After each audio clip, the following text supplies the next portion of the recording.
As the Chief Football Strategy Officer of the Jacksonville Jaguars. Look who's joining us here by Zoom.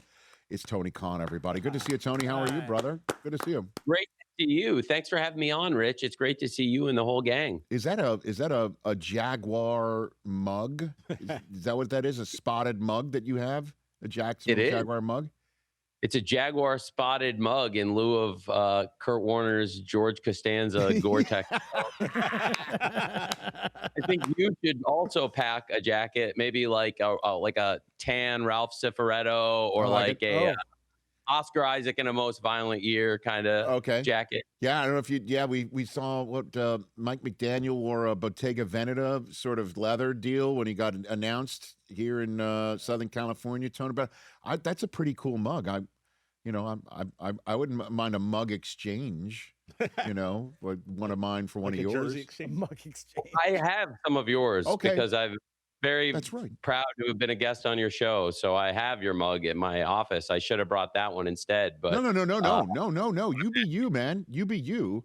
I want the full Tony Coen, and I have clearly received him with that mug. May I ask what's in that, Tony? What is it? Just coffee.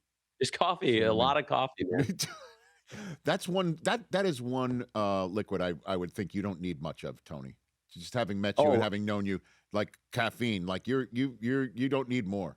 It's the secret to keeping the work going throughout, whether it's AEW, because pro wrestling goes year round. So we do Dynamite every Wednesday night, like tomorrow night, every Saturday night on TNT, Wednesdays on TBS, 52 weeks a year.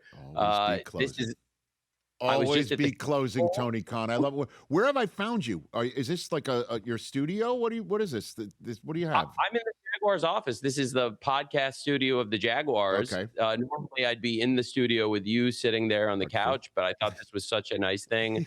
I'm going to see you this weekend at the Super Bowl, but it's great for me because I've got Wednesday Night Dynamite tomorrow. So it's great to get on and plug the huge episode on TBS and HBO Max at 8 p.m. Eastern, 7 p.m. Central tomorrow for Wednesday Night Dynamite. So to get on the show live on a Tuesday is a real treat for me, even though I'm in Jacksonville at the office. And I am here in Southern California. And so tell me about your new world champion, Maxwell Jacob Friedman, MJF. What do you got for me on that one? Well, that's a great point. So we've got huge matches coming up. We have big ones, including MJF versus Brody King in an eliminator match, which means if you win, you get a shot at the title. Brody King has stepped up. He's been winning huge matches. MJF challenged him, hey, why don't you go beat somebody of real stature, a real great wrestler to earn a title shot? So Brody came to me and I said, you know what? I think if you beat Max, then you should get a title shot. So they're going to wrestle tomorrow night. And that is a great match. Those are two top stars. MJF's been in AEW since the very beginning, day one. And Brody King's been here for years. He's been a tag team champion multiple times. He's been a trios champion. He's been a world champion in teams, but never in singles in AEW. And I think he's a great star, whether it's in the tag team or in singles. Brody King's a top wrestler, and absolutely Brody King versus MJF, I'm really excited about. And there's top stars lining up to challenge the new champion MJF, including we've got Kenny Omega coming up to challenge him. We've got Kenny Omega taking on Andrade El Idolo. Kenny Omega is one of the top challengers and certainly one of the top champions we've ever had in AEW, one of the greatest wrestlers ever in AEW, and he's back at his very best. And then we have Andrade El Idolo, who's returned very recently to AEW, and he is truly, I think, at his very best right now I've ever seen him. That's a huge match. Also, Hangman Page versus Mark Davis. Hangman Page is another great wrestler who is up for challenging MJF and certainly another former champion himself. We've got big ones like that.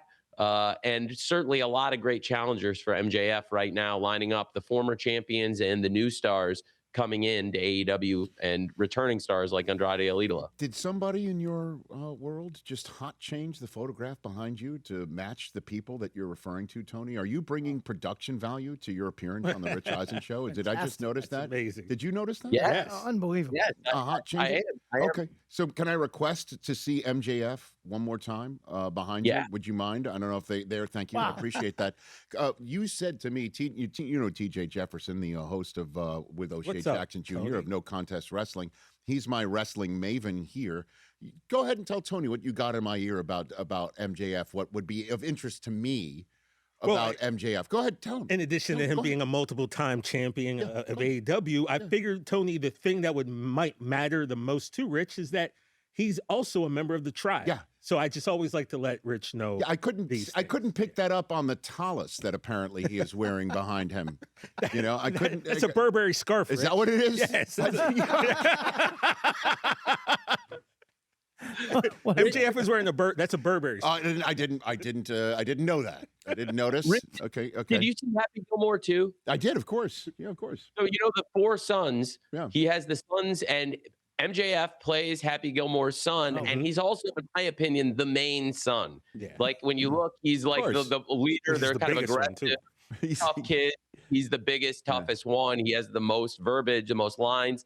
And also when they do the flashback where like Happy Gilmore sees his 4 kids like as little kids when they're telling him not to drink. And, you know, the one that is clearly cast to be a lookalike of the actor is MJF. They found a kid that looked like Max. Okay. And I think that he did a great job in the movie.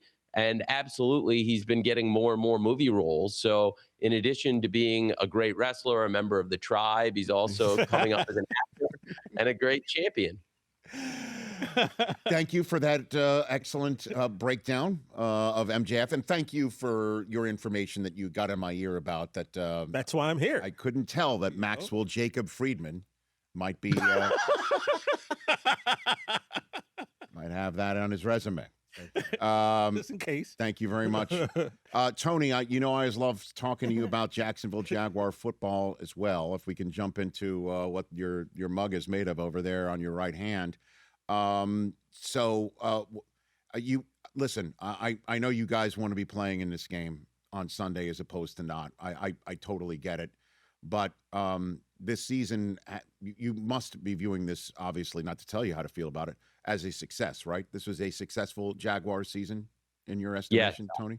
I'm very proud of what we did this season. You know, I was with you going into the season, Rich, and I made some bold claims that I think we really had brought great front office and coaching talent into Jacksonville. I thought my dad led a fantastic hiring process, and I think that's been demonstrated. We have a fantastic head coach, Liam Coen, and he came in here there with some really talented players already at the Jaguars. We brought in some new players. We have a very exciting and very talented young general manager in James Gladstone, who came to the Jaguars, has worked with Liam in the past. And Liam Coen and James Gladstone have brought this great energy to our building, and also bringing back a great legend, probably the greatest player in Jaguars history. The only Jaguar in the NFL Hall of Fame, Tony Baselli, is here also. To have those 3 working together in the front office in senior roles, it's been fantastic. And Liam Coen leading this organization has been a breath of fresh air. And I thought my dad made a great move hiring Liam. And I think that's been reflected in the tremendous results and the huge improvement, winning the AFC South. And I think we're all really excited for the future here with the Jaguars. Absolutely, you're right. We wanted to go even further and take it further. But getting into the playoffs and winning the AFC South were big goals for the team this year. And that's massive improvement year over year. And I think that's why Liam Coen is a very deserving candidate for Coach of the Year.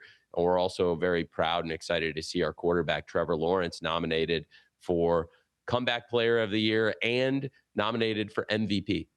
Yeah, I mean, that alone, right? Comeback Player of the Year, MVP, and I'm wondering if you can give me an example, Tony, of what Liam Coen said to you or your dad or whomever in the process of the hiring and the conversations that he did in fact do. Like he looked you in the eye or looked everyone there in the eye and said, I'm going to do this if you hire me, and it actually happened. Do you have an example of that, Yeah, Tony? absolutely. I think that Liam Cohen's come in and completely transformed the culture. He's been so fantastic for the team. And if I were to give one great example, going back to what I was just saying a moment ago, the huge improvement of the team is the most important thing. But if I were to pull one player as a particular example, he said he would get the best from Trevor Lawrence, and he absolutely has. And I think that's embodied in seeing Trevor Lawrence nominated for the Comeback Player of the Year and nominated for MVP.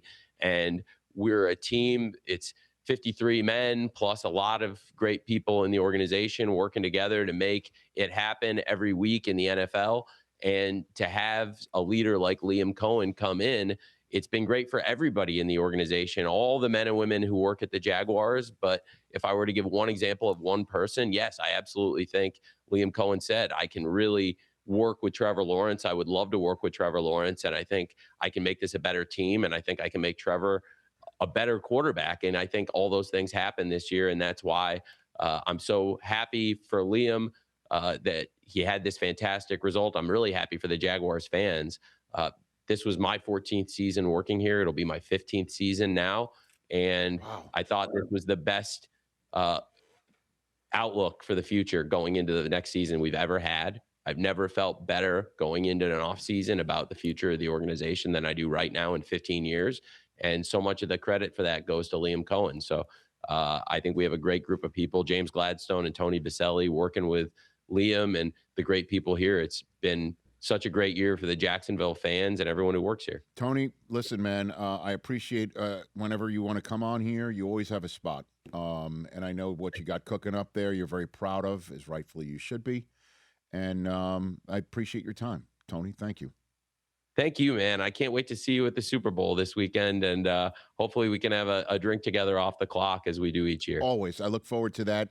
Everybody check out AEW. You heard exactly what Tony mentioned about what's coming up tomorrow night.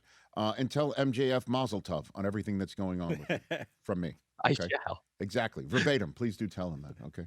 I shall tell him. Okay. You, Rich. You got it. That's Tony Khan, everybody, right here, the Chief Football Strategy Officer.